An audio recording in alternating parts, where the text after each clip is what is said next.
no, no entiendo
Estamos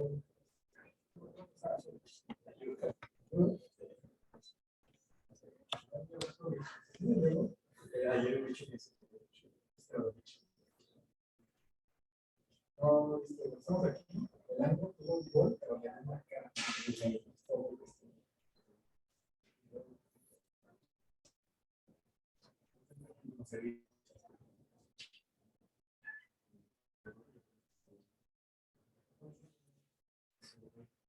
Por eso fue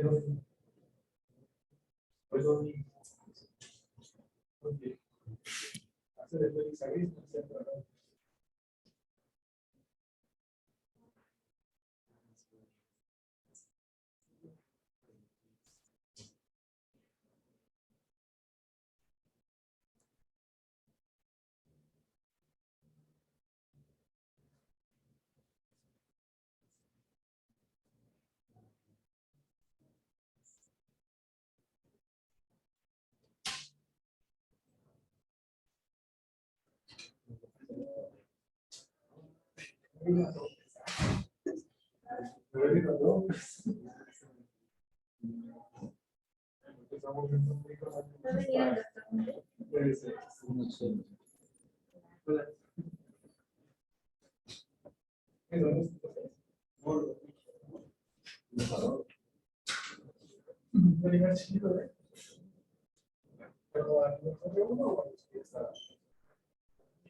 ¿Ya? Bueno, yo soy José Carlos Rodríguez, R1 de Medicina Interna, y el día de hoy vamos a hablar de acidosis y alcalosis metabólica. Bueno, vamos a empezar primero con acidosis metabólica. Y pues bueno, para hablar de acidosis metabólica tenemos que empezar primero con la definición. Y se trata de un proceso patológico en el que se incrementa la concentración de ácidos orgánicos e inorgánicos, en donde existe una sobrecarga de hidrogeniones, lo que condiciona una pérdida o consumo por amortiguación del bicarbonato. Es muy importante señalar que no todos los pacientes con acidosis metabólica tienen pH bajo, y también que la hiperventilación es digamos, la consecuencia compensadora que veríamos en este trastorno. Se puede presentar de una forma aguda cuando se instaura en minutos a horas, o de una forma crónica cuando dura de días a semanas. Es un trastorno muy común, y hasta el 64% de los pacientes en una unidad de terapia intensiva de gran volumen presentan este trastorno. Y bueno, para la fisiopatología podemos encontrar tres grandes mecanismos por los cuales se produce una acidosis metabólica. Entonces, uno es el aumento de producción o ingesta de ácidos. Dos es la pérdida de bicarbonato. Y tres es la excreción renal de ácidos disminuida, ¿no? Entonces, todos estos tienen en común la acumulación de ácidos y la pérdida de bicarbonato. Y debemos siempre clasificarla con el anion gap que vimos ayer, que es y eso nos daría una acidosis metabólica con anion gap elevado o una acidosis metabólica con anion gap normal, en donde existe una hipercloremia relativa.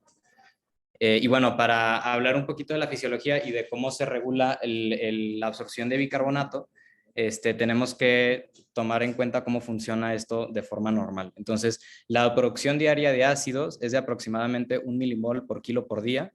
Y para mantener el balance, el riñón debe reabsorber aproximadamente 4.500 milimoles de bicarbonato. De las partes más importantes para reabsorber bicarbonato es el túbulo contorneado proximal, que es en donde se reabsorben del 80 al 85% de las sustancias en general que se filtran por el glomérulo, pero específicamente hablando del bicarbonato, entra al torrente sanguíneo por este transportador que está acá, que se llama NBC, que es un cotransportador de sodio y 3 bicarbonatos, ¿no? Entonces, lo que hace este cotransportador es pasar el bicarbonato que está dentro de la célula del túbulo proximal hacia la sangre. Y la mutación de este transportador es responsable de la acidosis tubular renal tipo 2 o proximal, que nosotros lo vemos como un defecto en la absorción de bicarbonato. Entonces, Aquí podemos ver cómo la forma en la que se reabsorbe el bicarbonato, por medio de la anhidrasa carbónica que escinde el ácido carbónico en agua y dióxido de carbono. El dióxido de carbono entra a la célula, se combina con agua, forma ácido carbónico que después se vuelve a partir o deshidratar, sacándole un hidrogenión y formando el bicarbonato que después va a pasar por este transportador. Y el otro punto importante es la célula cortical del túbulo colector. Entonces, del 80-85% que se reabsorbió, el restante va a llegar al túbulo contorneado proximal, en donde se reabsorbe en la porción gruesa ascendente del asa de Henle y en el túbulo colector. En el túbulo colector se producen los ácidos titulables, que secuestran hidrogeniones sobrantes después de generar bicarbonato, que este es un mecanismo de excreción de hidrogeniones.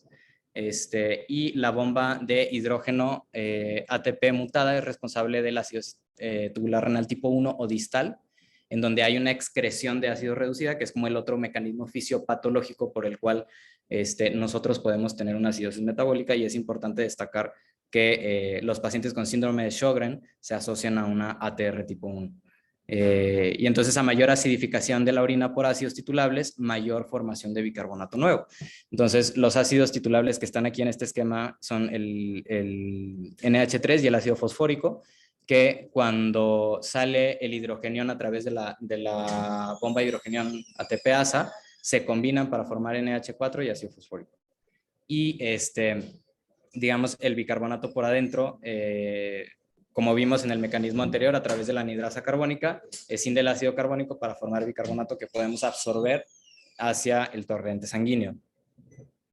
Y bueno, como consecuencias de la acidosis metabólica, podemos hablar de la acidosis metabólica aguda, que, digamos, impacta en muchos de los sistemas del cuerpo, ¿no? Y entonces esto es muy importante porque si tenemos un paciente en estado crítico o no en estado crítico, digamos, todos los sistemas van a estar comprometidos. Entonces tenemos una función leucocitaria afectada, predisposición para arritmias ventriculares, vasodilatación arterial e hipotensión, resistencia a la acción de catecolaminas exógenas, resistencia a la acción de la insulina, supresión de la función linfocitaria, y entre todas estas, ¿no? Entonces, como podemos ver, el estado ácido-base no solo afecta, digamos, al riñón o al pulmón, sino también a muchos otros sistemas. Y hablando de la acidosis metabólica crónica, pues hay exacerbación de los trastornos óseo-minerales, retardan el crecimiento en niños, y bueno, muchísimas otras cosas. Entonces, bueno, para hacer el abordaje de un paciente en el que sospechamos que presenta una acidosis metabólica, lo que necesitamos es una gasometría arterial y luego, o venosa, como dijimos ayer, determinar si la compensación es apropiada o no, y medir el anion gap, ¿no? Que esto nos va a orientar hacia la etiología, y si encontramos un anion gap elevado, medir yo lo puse como el delta-delta, pero lo podríamos hacer con lo que vimos ayer. Entonces, bueno, el primer punto a determinar es cuando nosotros recibimos la gasometría. Entonces, cuando nosotros recibimos la gasometría, tenemos que identificar un pH bajo, que no es el 100% de los casos, sobre todo cuando hay trastornos mixtos, y un bicarbonato de menos de 23 mil equivalentes por litro.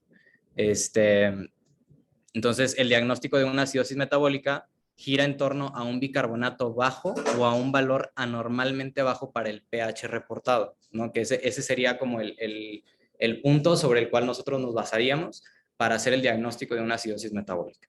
Y entonces, como veíamos ayer también, el bicarbonato está regulado por el riñón, que son los trastornos metabólicos, y el CO2 está regulado por el pulmón, que son los trastornos respiratorios.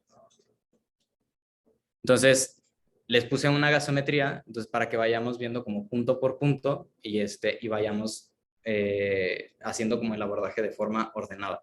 Entonces, ¿alguien quiere interpretar el principio de esta gasometría? Saber si es una acidemia, y qué trastorno, digamos así, de principio pueden identificar. Entonces, aquí arriba está el pH en 7.17, el CO2 de 19 y el bicarbonato en 7.3. Pues, una acidosis. Bueno, está debajo de 7.35, entonces el pH.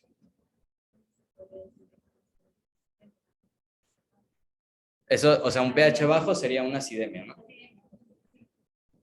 Y luego, Luego ver los valores, por ejemplo, el CO2 está abajo, la verdad, 45.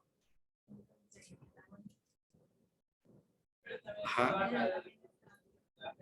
Pero dijimos que, digamos, lo primero en lo que nos vamos a bajar es a basar es un bicarbonato bajo, ¿no? Entonces, si tuviéramos un bicarbonato bajo, ¿qué tiene que pasar con el CO2 para mantener el equilibrio ácido-base? Bajar, ¿no? Entonces se mueve en la misma dirección para la compensación. Entonces, con este primer punto, tenemos primero una acidemia y es metabólica porque tenemos un bicarbonato bajo. Si fuera una respiratoria, esperaríamos un CO2 alto. Entonces, aquí de primera instancia, podemos hablar que tenemos una acidosis metabólica. Después, el siguiente punto es la compensación.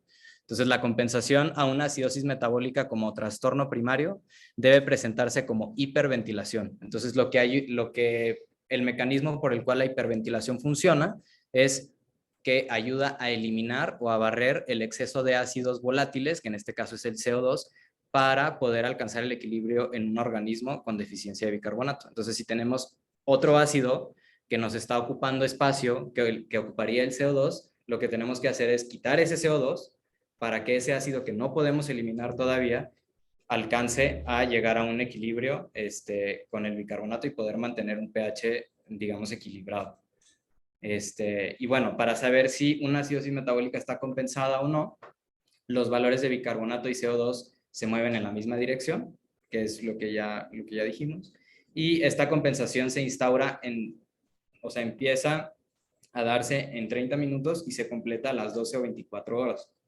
Porque acordémonos que el riñón tarda más en ajustar el bicarbonato y en eliminar los ácidos que el tiempo que nos tardaríamos en hiperventilar y barrer CO2, ¿no? Entonces, de forma general, en una acidosis metabólica compensada, la presión de CO2 bajará aproximadamente 1.2 miliequivalentes por cada disminución de un miliequivalente del bicarbonato sérico. Entonces, si regresamos a nuestra gasometría, ¿alguien quiere hacer el cálculo para saber si es compensada o no compensada?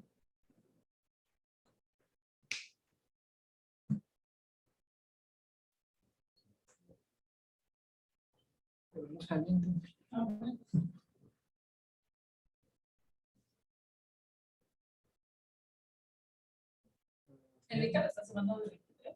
7.3. No, pero... Está compensada. Ah, sí. Sí. 18.9. 24 creo que le puse. Pero... Entonces da 18.95, ¿no? O sea, ese debería de ser el valor de CO2 para el cual debería de tener una compensación completa. Entonces, está muy cerca del 19.8, creo que es. No alcanzo a ver el otro numerito. Pero entonces, con este cálculo podríamos hablar de que es una acidosis metabólica compensada. ¿Por qué? Porque el CO2 se está barriendo de forma adecuada para equilibrar digamos, el eje de nuestro diagnóstico, que es un bicarbonato bajo. Y después sigue el anion gap, ¿no? Entonces, cuando la explicación que veíamos ayer es que cuando se miden todos los aniones y todos los cationes en suero, la diferencia es cero, ¿no? Que es el principio de electroneutralidad del que nos platicaba el doctor. El anion gap surge de la diferencia que existe entre las concentraciones de cationes y aniones no medibles. Entonces, el total de cationes es igual al total de aniones. Y dentro de los cationes tenemos cationes medibles y cationes no medibles. Lo mismo del otro lado. Entonces, a la hora de que hacemos el despeje de la fórmula, tenemos que la medición de la diferencia de cationes y aniones va a ser lo mismo que la diferencia de aniones no medibles y cationes no medibles, y esta diferencia nos va a reflejar el anion gap, ¿no? Entonces, aquí vemos las barras que dibujábamos ayer, en donde tenemos el principal catión extracelular, que es el sodio, y los cationes no medibles. Y acá tenemos los dos principales aniones, que son el bicarbonato y el cloro, y los que no podemos medir. Entonces, cuando hay una acidosis metabólica sin anion gap, esto se mantiene, digamos, en proporción. pero cuando hay una acidosis metabólica con anion gap, estamos viendo esa diferencia de un anión que está tomando parte en esta cantidad de aniones y entonces nos está creando una brecha entre cationes y aniones. Entonces, gran parte de esa diferencia normal es ocupada por la albúmina, que dijimos que tiene una carga negativa, por lo que en pacientes con hipoalbuminemia debemos corregir el anion gap con la fórmula que vimos el día de ayer. Entonces, ¿cómo podemos o por qué es importante esto? Porque si el anion gap sube, si suben los aniones no medibles, que serían ácidos como los fosfatos, los sulfatos y los ácidos orgánicos. Y si el anion gap baja, nos está reflejando que los cationes no medibles están subiendo su proporción. Entonces, como causas podría ser una hipercalcemia, una hipermagnesemia, el litio o el bromo. También en pacientes con mieloma múltiple, el aumento de las inmunoglobulinas puede causar esta baja de anion gap y también el descenso de albúmina, ¿no? La hipoalbuminemia. Entonces, la acidosis metabólica con anion gap normal se le conoce también como acidosis metabólica hiperclorémica porque el cloro sube para compensar la falta de bicarbonato en una proporción 1:1. Se da por pérdida de bicarbonato importante sin pérdida proporcional de cloro. Entonces, ¿en qué situaciones podemos encontrar esto? En las heces, cuando hay diarrea, pues el colon, en el colon el líquido intracolónico tiene una alta concentración de bicarbonato, no pareada con cloro. Entonces, cuando tenemos evacuaciones diarreicas, perdemos mucho bicarbonato sin perder cloro y nos quedamos con ese desbalance. En la secreción pancreática, esto también es importante porque de forma fisiológica se produce el ácido clorhídrico en el estómago y después llega al duodeno donde se equilibra con la secreción pancreática, que es rica en bicarbonato y digamos se equilibra. Pero cuando no existe este equilibrio, entonces perdemos más bicarbonato, digamos, no equilibrado con el ácido. También la contracción del volumen extracelular a expensas de pérdida de bicarbonato con una concentración de cloro estable, que es el resumen de estos como 3 mecanismos principales. También trastornos que reducen la excreción renal de ácidos, como las acidosis tubulares renales, y también puede ocurrir en reanimación de hipovolemia con solución salina, en donde no estamos administrando bicarbonato, pero por el contrario estamos metiendo mucho cloro, ¿no? Entonces se pierde esta proporción en la que el equilibrio nos debería de, digamos, contrarrestar esa brecha. Y bueno, las acidosis metabólicas con anion gap elevado tienen diferentes causas. Entonces aquí, como ya habíamos dicho, hay un anión no medible que desplaza a los demás medibles y nos crea esta diferencia. Entonces, una de las causas más importantes es la acidosis láctica, que puede ser de tipo A o tipo B. La tipo A cursa con hipoxia tisular y la tipo B sin hipoxia tisular, por ejemplo, como la que veríamos en el uso de metformina. La cetoacidosis diabética, por producción de cetonas, en la enfermedad renal crónica por retención de hidrogeniones y aniones como sulfatos, fosfatos y urato, y los alcoholes tóxicos como el metanol, que va a formar ácido fórmico y va a ser el ácido que va a crear esta brecha, el etilenglicol, que produce ácido oxálico, que también nos va a crear esta brecha, los salicilatos, el acetaminofén y el delactato, que es un dextroisómero del lactato, producido principalmente en síndrome de intestino corto, que si nosotros tomamos una gasometría vamos a ver una acidosis metabólica con anion gap elevado sin un lactato elevado, porque el lactato que mide la gasometría es un L-lactato y por ser de lactato no lo va a detectar. Y aquí al lado está la mnemotecnia para recordar las causas con anion gap elevado. Entonces, bueno, vamos a calcular el anion gap en nuestra gasometría. Yo lo puse con potasio, pero pues bueno, lo podemos hacer sin potasio. Entonces,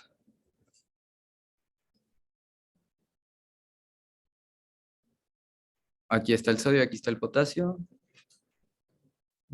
No veo el cloro. Acá abajo está el cloro. Y nuestro bicarbonato de 7.3. ¿Alguien quiere hacer el cálculo?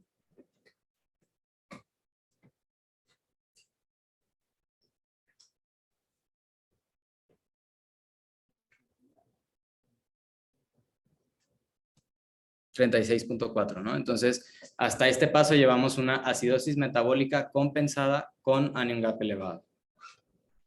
Después, el otro paso es calcular el delta-delta, que se evalúa solo en pacientes con acidosis metabólica con anion gap elevado, y nos habla de la proporción que hay entre la elevación del anion gap y el descenso del bicarbonato. El tipo de relación que nosotros encontremos entre el cambio del anion gap y el cambio del bicarbonato nos va a determinar si existe un trastorno mixto o no. Entonces, si este cálculo es menor a 1, vamos a encontrar una acidosis metabólica con anion gap normal más una acidosis metabólica con anion gap elevado. De 1 a 2, acidosis metabólica pura con anion gap elevado, y más de 2, acidosis metabólica con anion gap elevado más una alcalosis metabólica.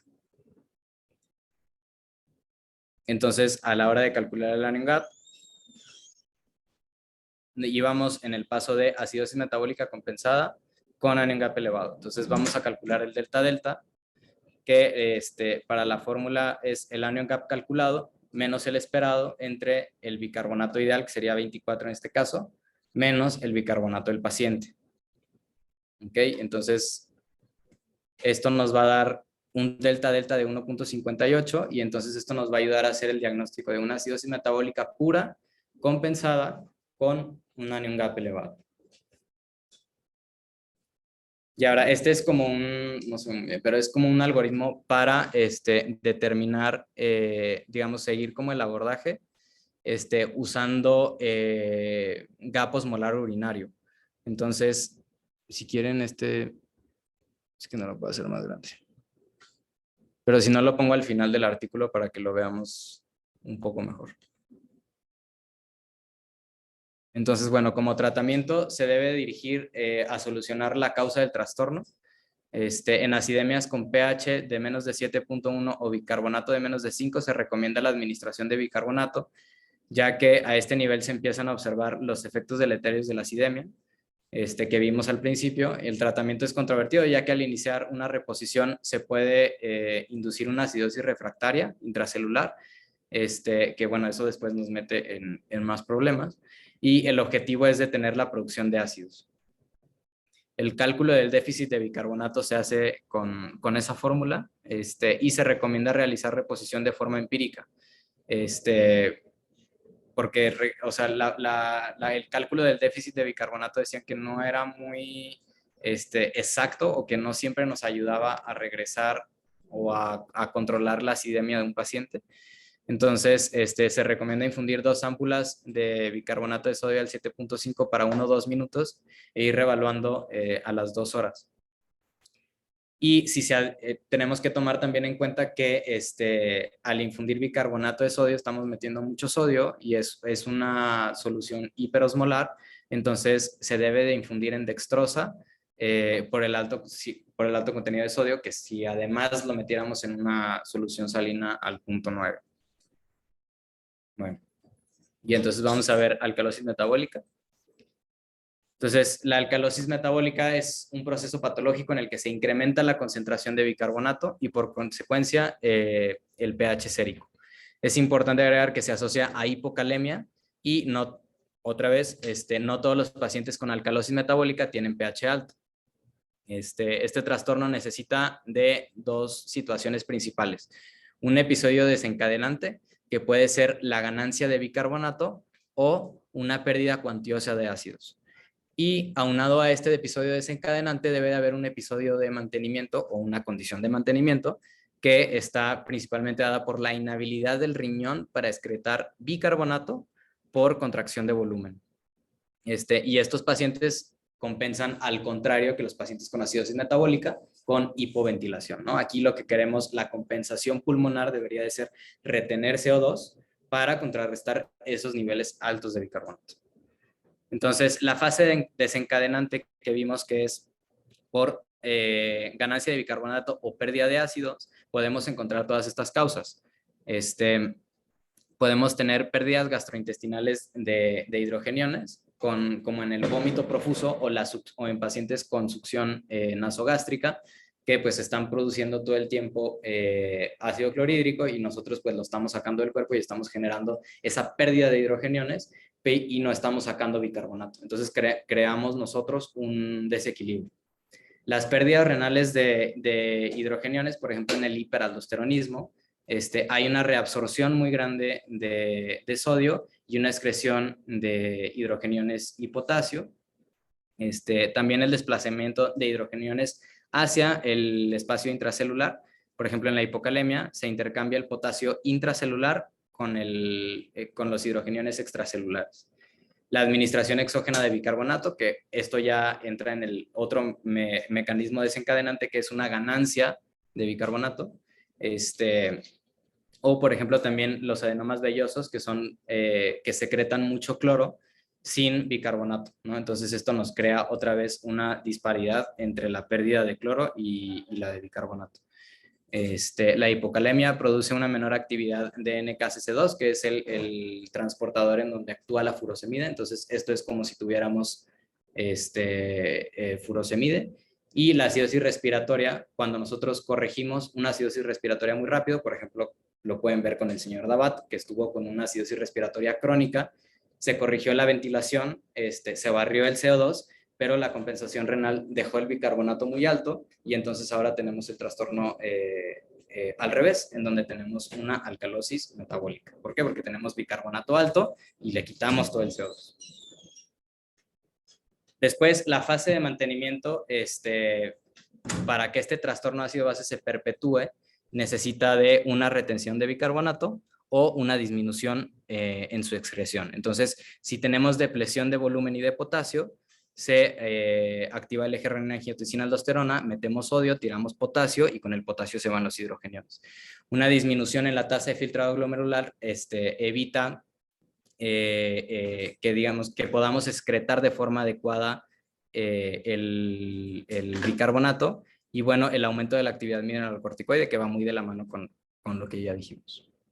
Entonces, bueno, para abordar una gasometría nos vamos a lo contrario. Entonces, un pH alto de más de 7.43 y un bicarbonato de más de 22. Cabe recalcar que no siempre. La alcalosis metabólica, el diagnóstico gira en torno a un bicarbonato alto o a un valor anormalmente alto. Para la compensación, que dijimos que es por hipoventilación, necesitamos retener CO2 para equilibrar niveles altos de bicarbonato. Se da que por cada 0.6 a 0.7 de PCO2 que suba, el bicarbonato aumentará 1 miliequivalente. Y bueno, como vimos también, en las compensaciones los valores de bicarbonato y CO2 se mueven en la misma dirección para equilibrar el pH. Entonces, yo encontré que dentro del abordaje de una alcalosis metabólica se tiene que hacer la medición de un anion gap, ya que si se encuentra una compensación inadecuada, se habla de un trastorno mixto. Entonces, si tenemos un paciente con una alcalosis metabólica no compensada, necesitamos calcular el anion gap porque probablemente tenga una acidosis metabólica con anion gap agregada a su alcalosis metabólica. Y entonces acá también antes se dividía a la alcalosis metabólica en salino respondedora y no salino respondedora. Y esto lo podíamos determinar con el cloro urinario, en donde si teníamos un cloro urinario menor a 25, teníamos causas, digamos, de contracción de volumen. Entonces teníamos alcalosis por contracción o podíamos tener alcalosis por pérdidas de ácidos gastrointestinal, como vimos, vómito o aspiración. O pérdidas de ácidos renales por diuréticos, penicilina y otras causas, o hipercapnia, o un aporte exógeno grande de álcalis, como sería el bicarbonato de sodio, los citratos, el acetato en la diálisis y los antiácidos. Y la alcalosis metabólica no salino respondedora o urinario mayor a 40, y si tenemos las cifras de tensión arterial normales, podemos hablar de causas como diuréticos, síndrome de Bartter o Gitelman también, hipopotasemia grave, hipercalcemia y alcalosis de realimentación. Y cuando encontramos hipertensión, podemos tener aldosterona alta o aldosterona baja. Y para eso después necesitamos determinar la renina, en caso de que tengamos la aldosterona alta. Entonces, con aldosterona normal o baja, Es el síndrome de Liddle, la ACTH, la secreción de ACTH ectópica, síndrome de Cushing, la intoxicación por regaliz y los síndromes adrenogenitales. Y con renina baja, el hiperaldosteronismo primario, con renina alta, hipertensión arterial maligna, tumor secretor de renina o hipertensión renovascular. Y bueno, para el tratamiento es importante abordar la causa para poder identificar qué tipo de tratamiento vamos a dar. Entonces, los tratamientos se dividen, digamos, en como 3 grandes grupos, que son reposición de volumen, reposición de cloro o reposición de potasio. Cuando nosotros encontramos una causa para los pacientes salinos sensibles con un cloro urinario menor a 25, lo que necesitamos es expandir el volumen para inhibir la aldosterona, que es el mecanismo perpetuador de la alcalosis metabólica, y así disminuir la pérdida de hidrogeniones. Disminuimos la reabsorción de sodio y por tanto de bicarbonato en el túbulo contorneado proximal, que es otro mecanismo por el cual se mantiene la alcalosis metabólica. Y para esto, cuando nosotros reponemos volumen, aumentamos la cantidad de cloro en el túbulo contorneado distal para que se reabsorbe y se excrete bicarbonato. Entonces aquí tenemos este transportador que es la pendrina, que absorbe cloro y tira bicarbonato. Entonces eso es justo lo que nosotros queremos lograr, llegar a que lleguen grandes volúmenes de cloro al túbulo contorneado distal para que estimulemos a este receptor, pueda meter cloro y sacar bicarbonato. Y entonces vencer uno de los mecanismos que nos perpetúan la alcalosis metabólica. Para la depleción de cloro, se repone cloro con la solución salina, y digamos, trastorno principal se ve en las pérdidas gastrointestinales, como el vómito. Y en la depleción de potasio, pues muchas veces con corregir el potasio se corrige el trastorno ácido-base. También en pacientes que tenemos con restricción de volumen, en donde nos importa o son muy sensibles a la cantidad de líquido que les ponemos, por ejemplo, en insuficiencia cardíaca congestiva, síndrome nefrótico, cirrosis o cor pulmonale, se agrega KCl solo cuando existe déficit de potasio, o podemos dar acetazolamida, que inhibe la anhidrasa carbónica, y entonces lo que hace es que podemos excretar ese bicarbonato que se iba a reabsorber en el contorneo proximal. Se usa también en pacientes con acidosis metabólica post-hipercápnica. Listo. Muy bien, pues,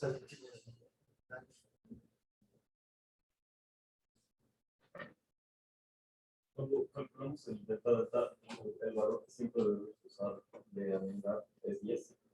de unidad, 10, 11, 12 es muy variable, depende de tu cloro máximo que vayas a usar, pero nosotros somos con los límites máximos. Como el trastorno mixto es muy manifiesto, sea 10 o sea 12, la verdad es que 2 unidades no van a cambiar mucho. Si que el paciente tenga un trastorno mixto, que se puede hacer por delta alta, vamos a estar muy en la de 2.0. Por eso yo lo personal prefiero el método sociológico, es más fácil de aplicar. Y es una herramienta muy útil para establecer en ese momento casi ya sin calculador, y tenemos un trastorno o triple, ¿no? Como tenemos ayer. Si quieres, pon la foto de la casa. Sí. Lo que tiene que hacer ustedes es conocer de la psicología, ¿no? Conocer cuáles son todos los psicología. Este tipo de asuntos es bastante bueno. Tienen 2 tipos de mediciones. Si se fijan, hay valores corregidos para la temperatura y valores no corregidos. Generalmente se llegan a utilizar los de arriba. De hecho, estos valores casi son iguales, porque en realidad no ponemos en círculos con figuras o en círculos, pues no se ajusta, no se programa en un gasómetro. Son exactamente igual. La temperatura estándar es 37 grados, pero en realidad 37 grados en un paciente usualmente no se está infectando. Pero bueno, ese es un tema ya específico. Tenemos luego el bicarbonato estándar, el exceso de base, efectivo, donde ustedes utilicen, digamos, el abordaje TANES, de alteración de base, el exceso de base efectivo, es el que pueden utilizar, que también puede ser estándar. Efectivo estándar. Este es el contenido total de dióxido de carbono. El primer paso que tienen que ver ustedes es si esta gasometría es arterial o venosa, ¿no? Sobre todo para producciones de CO2. Ya habíamos dicho que la que está con difícilmente se comunica. Carbonato poco, CO2 5 mililitros de mercurio y pH poco, ¿no? Entonces, una gasometría no es suficiente. Realmente, hoy por hoy ya las gasometrías arteriales están prácticamente de sus primer mundo de terapia intensiva. No tienen gasos arteriales. Ya saben, ¿no? Porque tienen fundamentos. El fundamento es no provoca hematomas, inflamaciones, ¿no? Que ese paciente después hay infarto. Eso es característico. No ya se prueba de en algo. ese momento, nada más. No ya se prueba de algo antes de las gasometrías tampoco. Pues, Quisiera exacto. O sea, como estas partes finas, que creo yo que hacen innecesario. Lo más probable es que ustedes no hayan dicho las otras cosas. Estoy muy segurísimo que en una guardia, seguro la prueba de educación, y tan solo que pura sangre, casi de forma voluntaria, hay un puesto de espacio público, nada más por coraje de no poder ser manos son irracionales, son racionales. Entonces, todavía esa parte pues, está compleja. Material lo vemos. Es partido total. Partido total de oxígeno. Hemos dicho que podemos utilizar una fórmula que está basado en el contenido de oxígeno que trae cada gramo de hemoglobina. Más o menos es 1.33, 1.34, ¿no? Entonces, ¿cuál sería el contenido total de oxígeno esperado para el 19 de noviembre? 24. Lo tenemos 20, ¿no? O sea, más de la por lo tanto, esta es una probable, perdón, lo más probable, ¿no? O mixta, por lo menos mixta. O el paciente está muy oxígeno. Esto no vale si el paciente está oxígeno, está consciente, ¿no? Pero en términos generales, si el paciente está saturando adecuadamente, el total tendría que ser correspondiente. Si está muy oxénico, que sea arterial, pues, ¿qué es eso?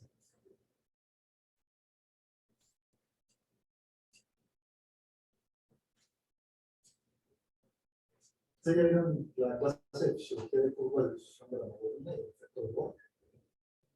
¿Sí? Sí. Entonces,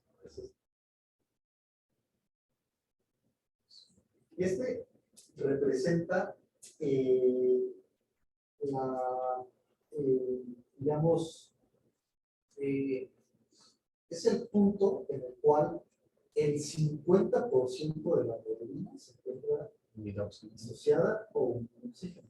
Es el punto, 50% que se puede ver asociada o en su efecto a la hemoglobina. Pero entre más bajo, ¿qué te sugiere? Hacia la izquierda. Se mueve la corazón. Ajá. Que lo bajes de la izquierda es que la hemoglobina es más afín. Está bien. Es mucho más afín.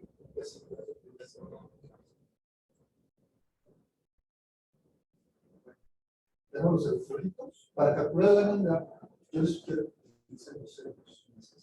No, ustedes localizan con vitamina de sodio. Y esto pueden discretamente modificar los suelos. ¿Perdón? Potasio. Si ustedes le sacan la azúcar arterial y hacen daños infectos, inician las células. Eso puede ser que el potasio tenga azúcar. Con una venosa es más fácil que solamente sin daños infectos salgan más suave. El potasio no cambia un poco entre la teoría o menos. Estamos excluyendo pacientes con choque profundo o casos muy específicos. El grosso del paciente, pacientes con un choque tranquilo, líneas, controlado, efectivamente. Calcio. Esto se les olvida muy frecuentemente. El calcio ionizado es muy importante. Recuerden que el calcio total, más o menos el 50% del calcio ionizado, es decir, el calcio cristalino. Y el calcio ionizado, perdón, es el calcio funcional. Este es el que realmente lleva a cabo las funciones digamos, de gradientes electroquímicos que existen en el cuerpo. Porque el otro caso está o unido a alumino, o unido a citrato, unido a fosfatos, unido a ácido cítrico, etc. ¿De acuerdo? Ahora, con esto, ustedes, si no tienen, por ejemplo, un paciente con síndrome discoral,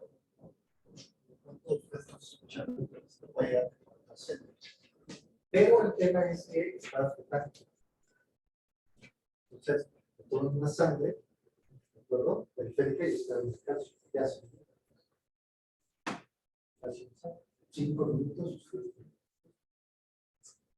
¿Qué es lo que tenemos como rangos? Generalmente un valor de entre 0.95 y 1.15 es algo estable, es decir, es una concentración de calcio en examen normal. ¿Verdad? Por debajo de 0.9 definitivamente está esa concentración de examen. Y hay que valorar cuáles son los posibles. Después que dices tumoral, ok, igual, entonces ya aquí sí te vas a centrar en el espacio venoso que tienes tu paciente, tienes tu calciemia, que el paciente está con los urinarios, y tiene los trocitos de 58.000 y acaba de iniciar hidroxiurea hace una semana. ¿No? Ahí, aparte de tus soluciones, tienes que retomar calcio. Porque si no, el paciente puede tener. Por eso es muy importante. Cloro, el azúcar, colectivo, generalmente, fíjense cómo aumenta. Usan potasio. Lo general, lo que es que usan el ánimo sin potasio, pero ustedes lo calculan. Solo en base a los productos célicos y a bicarbonato de calcio. Los lactato, tenemos bilis, hay de hecho los otros que vienen urea y creatinina. ¿De acuerdo? Saturación de oxígeno. Tenemos carboxiamulónico para las situaciones. Cuando todos llegan a urgencias, muchas veces se suicidar, carboxiamulónico. ¿Perdón? Tenemos metahemoglobina, ¿perdón? Para pacientes que, por ejemplo, vienen del Mediterráneo, entonces cuando salgan, se van a otro estado, van a trabajar la prima, y de pronto pues, va a llegar a una zona turística, muchos van a utilizar, ¿no?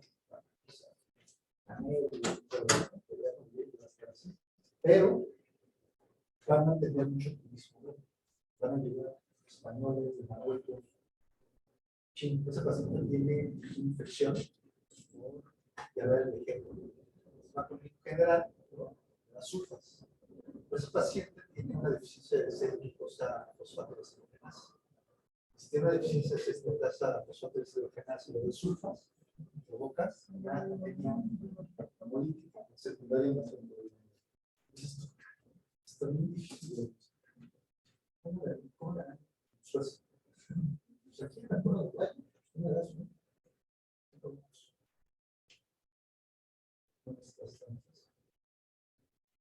pensar.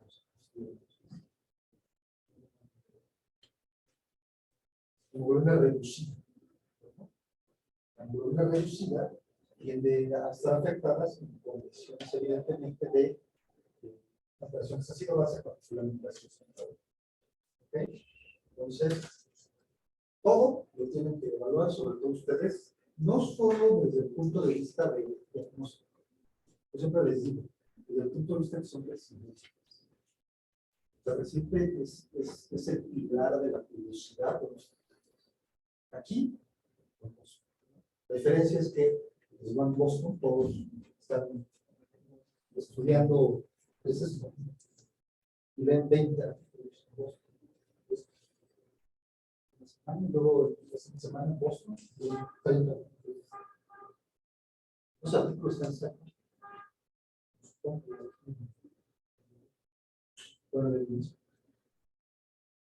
entonces, porque es el proceso que más no sé, no sé cómo se hace. Volver a reducir, volver a reducir. Entonces, ¿por qué se los comento yo? Porque la gasometría y sus vuelos también los de metro es una señal de la profundidad curiosa de. Esta es una radiografía. Cuando usted ve una gaso, se ven así mismos. Si ven nada más unos 3 elementos, 40 elementos, usted no está nutriendo 3 partes de su encéfalo. ¿Sí? O sea, esto es como, o sea, yo, acidosis, alcalosis, pero el objetivo de la ejercicio va más allá de eso. Lo de menos. Esto desde que son internos, o sea, son así.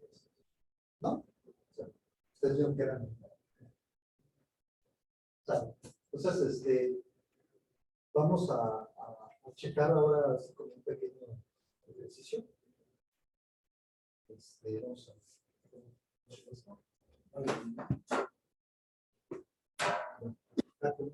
van a ver su espejo.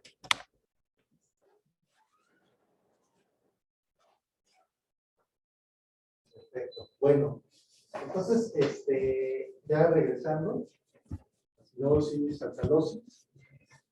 Habíamos dicho ayer justamente la situación de la acidosis metabólica, ¿no? Ok. Hay un concepto nuevo que me gustaría que ustedes, digamos, se introdujeran, que es la acidemia normobicarbonatémica. Esto, por ejemplo, nosotros los nefros lo tenemos muy en cuenta porque el paciente puede tener una concentración de bicarbonato estable en sangre, 24. Sin embargo, el paciente puede tener acidosis o acidemia. Sí, tiene retención de hidrogeniones, pero esta retención de hidrogeniones están amortiguados. ¿Perdón? Esta amortiguación está promoviendo la liberación de álcalis y las concentraciones se reducen. ¿De acuerdo? En todo sistema corporal que ustedes evalúen, sea pulmón, hígado, corazón, riñón, hay algo que se llama función de reserva. ¿De acuerdo? Nunca utilizan nada al 100. El cuerpo siempre anda funcionando no al 100, un porcentaje. Tenemos esta parte que es la función de reserva. Función de reserva cardíaca, función de reserva hepática, función de reserva respiratoria, volumen de reserva, volumen residual, función de reserva renal, por ejemplo. ¿De acuerdo? Y también en los sistemas de amortiguación hay reservas. ¿Dónde son esas reservas? Curiosamente, son en el hueso, por ejemplo. Habíamos dicho que el CO2 tiene 5 formas de transporte. ¿Perdón? Si ustedes tratan de adentrarse un poquito más al modelo de Stewart, probablemente ya haya escuchado, quizá no le da profundidad, pero ha escuchado que existe un modelo alternativo que se llama modelo físico-químico de Stewart, que habla sobre los trastornos ácidos. Bueno, tiene puntos importantes, es más complejo. Creo que creo que de entrada es bastante bueno. El de Stewart, a pesar que es más fino, ocupa más fisiología, es más complejo. Creo que no es necesario, no es el punto, pero hay un detalle que sí me llama mucho la atención. El CO2 se pone como una variable independiente. En los trastornos metabólicos del modelo de Henderson-Hasselbalch es una variable dependiente. ¿Por qué? Porque tú calculas tu CO2 esperado basado en un bicarbonato. El CO2 se mueve basado en un bicarbonato base. Es una variable dependiente. Con el modelo Stewart, el CO2 es un independiente. Entonces, habíamos dicho que son 5 los tipos de transporte de CO2. ¿Cuáles son? CO2 disuelto, ¿de acuerdo? Que de acuerdo a la fórmula de Leibniz, establecemos que la variable es 0.03 por la concentración de CO2 y establecemos que es el 3% de la cantidad total de CO2, ¿de acuerdo? Segundo, el carbonato, ok, que es curiosamente, el CO2 no es CO2, lo que es no es. Está muy curioso, está muy extraño. Pero el mundo se ha vuelto muy raro. En realidad es más bien la regla, no la excepción. ¿Y cómo te explicas que lo que es no es? Pues bueno, pues sencillamente. El CO2, en realidad en sangre, no confundan presión parcial de CO2 con contenido de CO2 disuelto. Presión de parcial de CO2 es un ácido volátil, un gas. El CO2 viaja, no forma de gas. Tendríamos embolismos, ¿no? El gas, ¿de acuerdo? Entonces viaja principalmente en forma de bicarbonato. Entonces, parece que viaja en forma de enemigo o de amigo, dependiendo de cuál sea el problema. La otra es el ácido carbónico. La otra es el carbonato. Y finalmente, forma de grupos carbaminos, ¿no? Es decir, CO2 que espera las proteínas, ¿de acuerdo? Entonces, fíjense, este carbonato, ¿a qué le suena? Exactamente. Carbonato de calcio, ¿no? Si le ponemos aquí un Ca2CO3, es carbonato de calcio, ¿no? Entonces, en realidad, el hueso tiene la capacidad para fijar ese CO2 y eventualmente es también amortigua, ¿no?, las cantidades de CO2 en plasma y los hidrogeniones que eventualmente hay en plasma. Porque esto también es hidrogenión. Esto es hidrogenión. Esto cuando hacen reacciones químicas también es hidrogenión. Esto eventualmente también son hidrogenios. Son modos de transporte, ¿de acuerdo? Entonces, a nivel crónico, tú puedes tener un paciente con bicarbonato de 24, ¿de acuerdo? Pero tener osteoporosis u osteopenia. ¿Por qué? Porque este paciente está utilizando todo el carbonato para tratar de amortiguar el CO2 plasmático. ¿De acuerdo? Entonces, bueno, por eso quiero que ya ustedes tengan en cuenta este concepto que se llama acidosis metabólica eubicarbonatémica. Eubicarbonatémica quiere decir bicarbonato normal. ¿Vale? Entonces, eso está ahí. Esos son como datos adicionales extras que se los doy, porque en realidad lo de Aninga y todo eso, pues ya lo van a ir repasando pues todos los días. Entonces, ya nada más haciendo el ejercicio, supongamos que tiene pues ya pH de 2, ¿no? Tenemos una PCO2, ¿de acuerdo? Ah, y otra cosa también muy interesante. Cuando ustedes leen la gasometría, ya no se las puse ahí, pero tiene PCO2, y hay otro que dice TCO2. No sé si lo han visto en la gaso. ¿Sí? Bueno, ¿qué se refiere a esto? ¿Alguien sabe qué es TCO2? TCO2 es contenido total del CO2. ¿De acuerdo? Es decir, este TCO2 incluye las 5 formas de transporte. Por lo tanto, si incluye las 5 formas de transporte, ¿de acuerdo?, será más alto o más bajo que el bicarbonato. Más alto. Generalmente es más alto por cerca de 1 o hasta 3 unidades por arriba de esto. ¿De acuerdo? Condiciones basales. Si ustedes, por ejemplo, van a rotar a nutrición, o van a la priva y van a Quest o a algún otro laboratorio, van a pedir ustedes bicarbonato en sangre, pero ¿qué creen? Se los van a reportar como CO2. ¿De acuerdo? Si los agarran desprevenidos, ustedes van a pensar que es esto. ¿No? ¿Por qué? Porque va a salir un resultado, por ejemplo, en 24. Dicen, bueno, pues el paciente tiene bajito el CO2, pues no pasa nada. Pero no me hicieron bicarbonatos. Bueno, lo que están midiendo en realidad es de CO2. ¿Vale? Entonces, el CO2 que se mide en sangre es contenido total de CO2. Incluye las 5 subtipos de transporte de dióxido de carbono y generalmente es 2 unidades por arriba del carbonato. ¿Ok? Cualquiera de los dos. En nutrición, en su laboratorio normal, utiliza este. ¿No? Ellos pueden pedirlo en laboratorio de rutina, no necesitan caso. En laboratorio de rutina, esto es para que no lo sepan. ¿Vale? Bien. supongamos que tenemos un CO2 de 26, tenemos un PCO2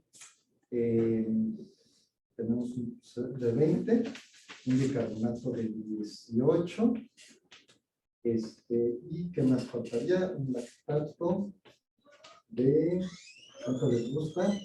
4. ¿Qué más? ¿Qué más hay? Un sodio plasmático de 140, un cloro de 105, y ¿qué más? El potasio tenemos de 2.8. ¿Sí? A ver, por ejemplo, acá, ¿cómo les gustaría? No, está inventado. ¿Cómo que les gustaría llamar?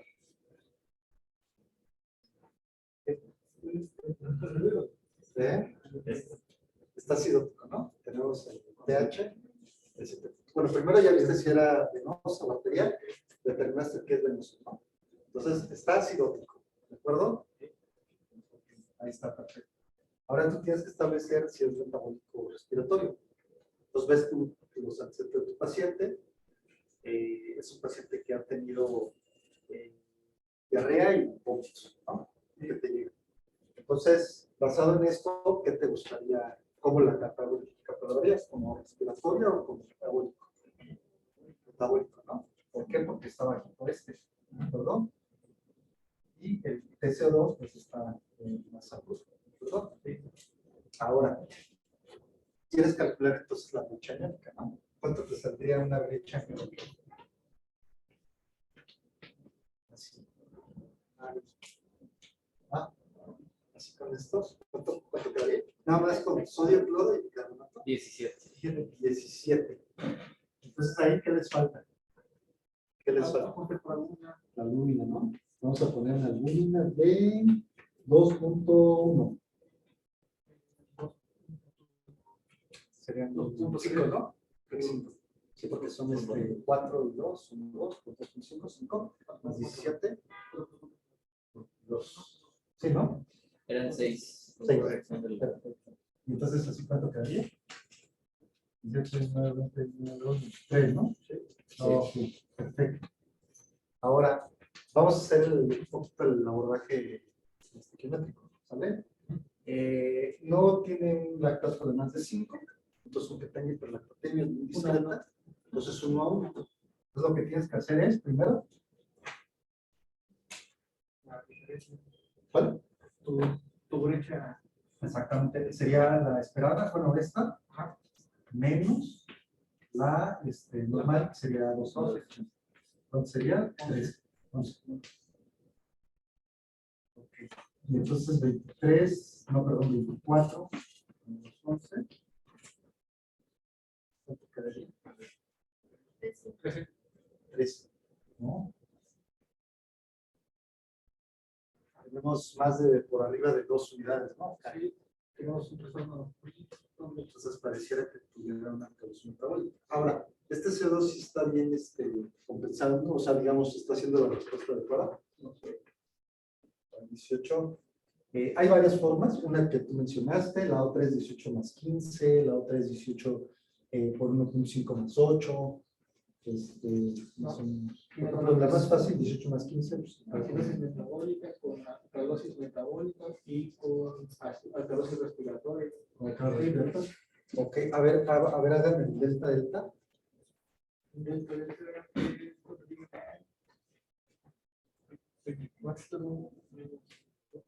6. Ya está muy raro. Como si te dije 18 de carbonato.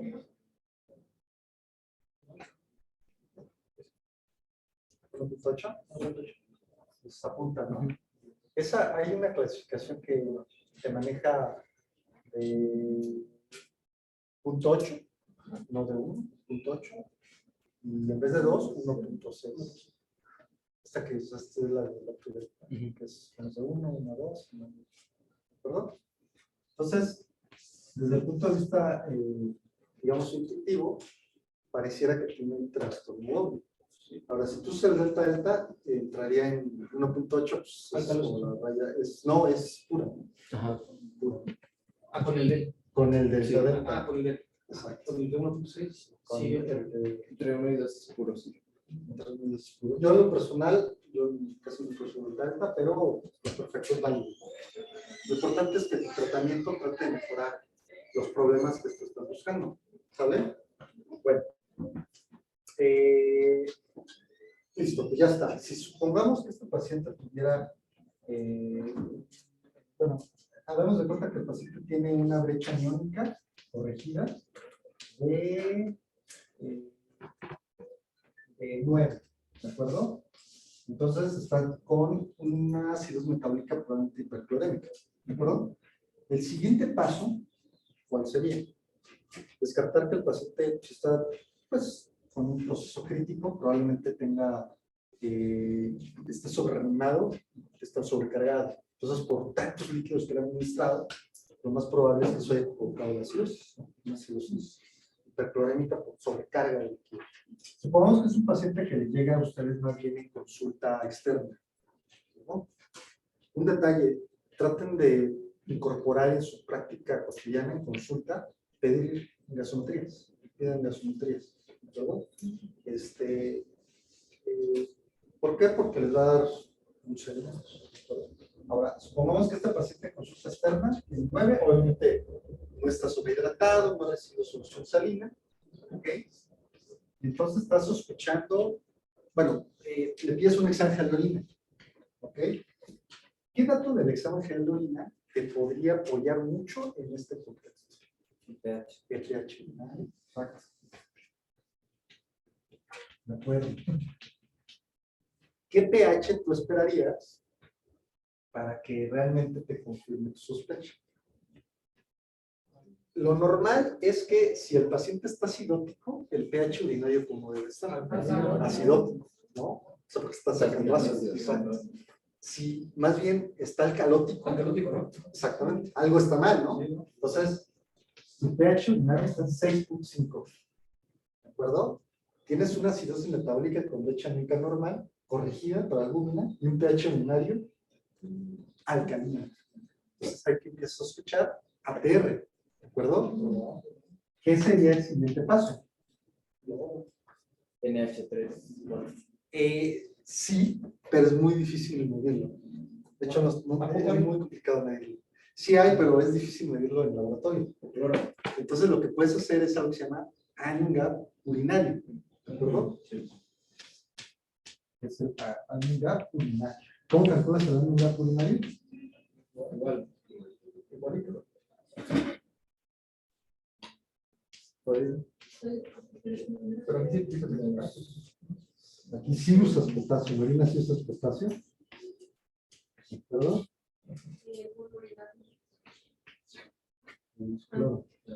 No, esa es la osmolaridad. Para la osmolaridad. ¿Perdón? Sodio más potasio menos cloro. ¿Perdón? Entonces, ¿qué te confirmaría la sospecha de una APR? De una acidosis pulmonar. Exactamente, positivo. ¿Perdón? Si tienes un anion gap de 0, positivo, ya tienes diagnóstico de APR. Ahora había que establecer qué subtipo. O sea, ya lo vamos a ver, ¿no? Pero esto se lo puede pedir, realmente sí se puede pedir. Fíjense, ¿cuántos pacientes usan con aminoglucósidos? ¿Casi ninguno? Uno. Ahí ya es menos, ¿verdad? Ya es menos, ¿no? Ya se usa menos. Bueno, los aminoglucósidos pueden causar relativamente frecuente este problema. Los diabéticos también pueden tener agitaciones terminales, ¿de acuerdo? Entonces, hagan los ejercicios, ¿de acuerdo? Háganlos en los pacientes hospitalizados. La gran mayoría no es que sea PR, va a haber muchos otros factores, pero si tienen lesión renal aguda, esto ya no aplica, pero lo pueden hacer como ejercicio para que ustedes sepan cómo pedir, cómo hacer los cálculos, ¿de acuerdo? ¿Se entiende esta parte? Ahora, la alcalosis, nada más rápidamente, si tú tienes una alcalosis, la clave es el cloro urinario. Si tú tienes un cloro urinario, ahí mencionan 40, pero hay quienes ponen el punto corticosteroidal hasta 20. Unos ponen 20, otros 30, otros 40, ¿no? Entonces, supongamos que es 20, ¿no? Y mayor. Y mayor de 20, ¿no? Entonces, si es menos de 20, quiere decir que ese paciente es anticloro, ¿no? Y generalmente eso quiere decir que tú tienes que reanimar al paciente, ¿de acuerdo? Con una solución isotónica. Con él se podría decir que tiene efecto de aldosterona. Con menor este de- paciente es altamente probable, pero es un efecto muy probablemente dependiente de flexión, de volumen, ¿de acuerdo? Volumen. Mientras que estos pacientes no, porque estos pacientes también pueden tener efecto de aldosterona, pero no depende de volumen. ¿Ok? ¿Cómo tratas a estos pacientes? Con alcalosis metabólica, con cloro urinario bajo. Es una de las pocas indicaciones que ya hay para tratamiento directo con solución salina en 0.9. ¿Okay? Aunque también lo puedes tratar con Harman, sin problema.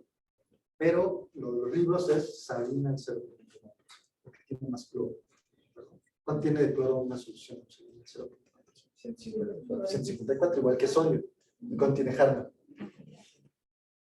110 y algo. Exactamente, exactamente. Perfecto. Si tuviera más de 20, entonces, ¿cuál es tu siguiente paso? TEA. ¿Ok? TEA. Está normotenso, más que hipotenso, normotenso, o hipertenso, exactamente, son 2 días, ¿de acuerdo? Si está normotenso, entonces ahí te irías más como a tubulopatías, ¿de acuerdo? Entonces esto es nefro, ¿ok? Eso ya lo mandas, ¿no? Sería no. Si tienes un paciente hipertenso, exactamente, pero antes que eso, aldosterona, ¿no? Al final. Exactamente. Si el aldo está superior normal, Bueno, ¿qué pensarías? Es gordo. ¿Perdón? Síndrome gordo.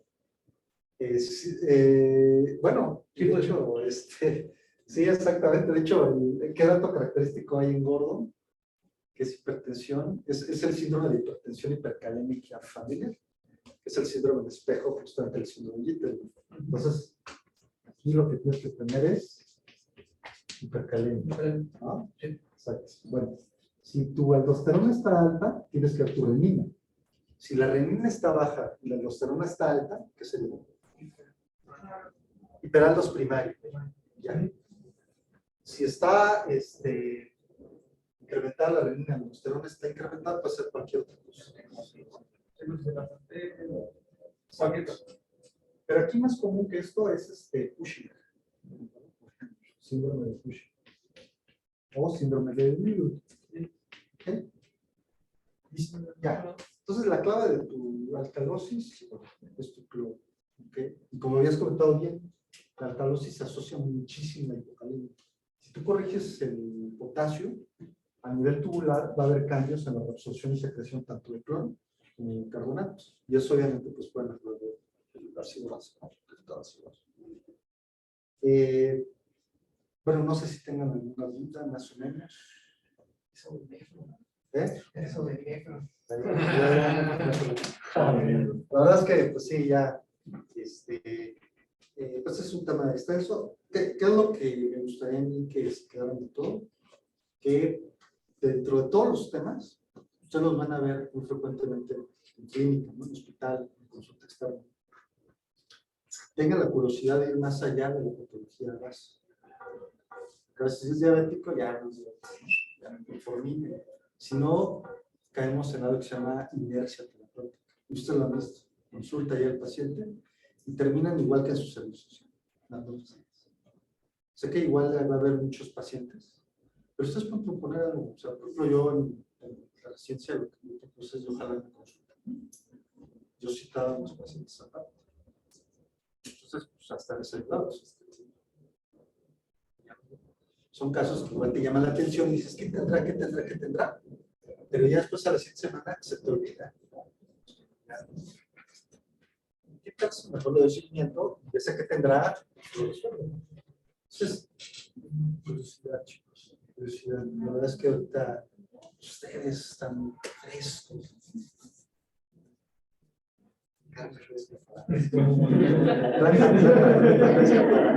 Para levantar.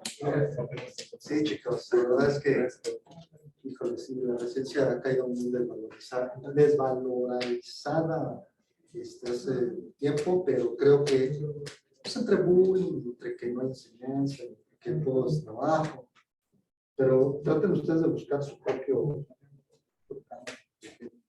si no, no hay otra y van a ser el motor. Yo quiero que los del 20 no sean. ¿No? Bueno, excelente. Gracias. Muy bien. Gracias. Si no tienen duda, nos estamos viendo, ¿eh? Sale pues, chicos. Nos vemos. Adiós.